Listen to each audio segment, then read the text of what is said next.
Hi there, I'm Cyrus Rivetna, president of Rivetna Architects, Inc., and we are architects here in the Bridgeport Art Center. Our goal is to help people improve their lives through architecture. My architecture career started with my mom. Between my junior and senior year in high school, my mom sent me to a summer architecture camp at Cornell University.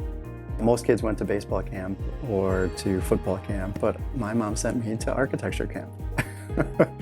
And I was creative and I liked math, and I was, pretty technically oriented because my dad was an engineer. So it was a good fit, and I enjoyed it and I did well, so that's how I ended up doing architecture.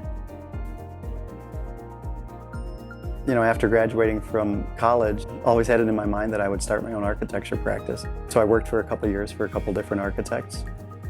And when I had enough of my own work, I went off on my own and started with, a small little house addition or something like that. And slowly it turned into the firm we have today, which is 10 people in our great office space here in the Bridgeport Art Center.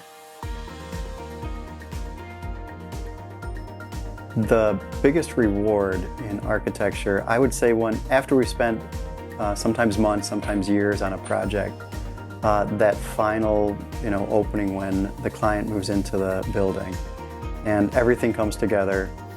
It's a win for the client because they're in the great new space. It's a win for the contractor because they have a project that they're proud of. And it's a win for us because we have a project that we're proud of and that we worked so hard on. And we're doing what we love, helping out other people. The biggest challenge for me was changing my mindset. So, I went from small home office to employing 10 people.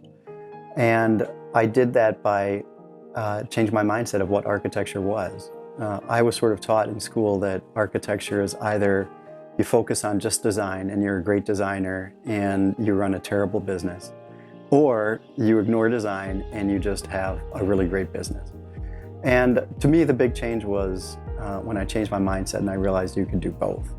So you could do really great architecture and great design and still run a really good business that helps people out, employs people, and is profitable for everybody. A lot of other architects, they are sort of elitist, and we wanted architecture to be approachable for anybody and everybody. So we never turn anybody down.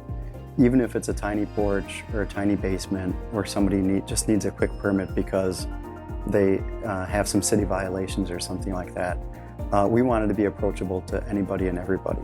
So we take on those projects that other architects perhaps might not be that interested in.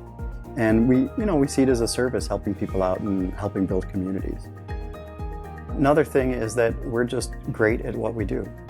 We do a good job of blending the design and the technical aspects, and we know how to build things that are practical. We don't design something that can't be built or that's going to be too expensive for our clients, but we design it in such a way that it's going to be reasonable and affordable. And then on the opposite side, if we have a client that is, less concerned about budget, we'll do whatever we can and to make that a really spectacular project. Well, how can people find us? They can visit our website, they can give us a call, and they can also visit us at Open Studios in third Fridays at the Bridgeport Art Center. We're usually here, and just stop by and say hello.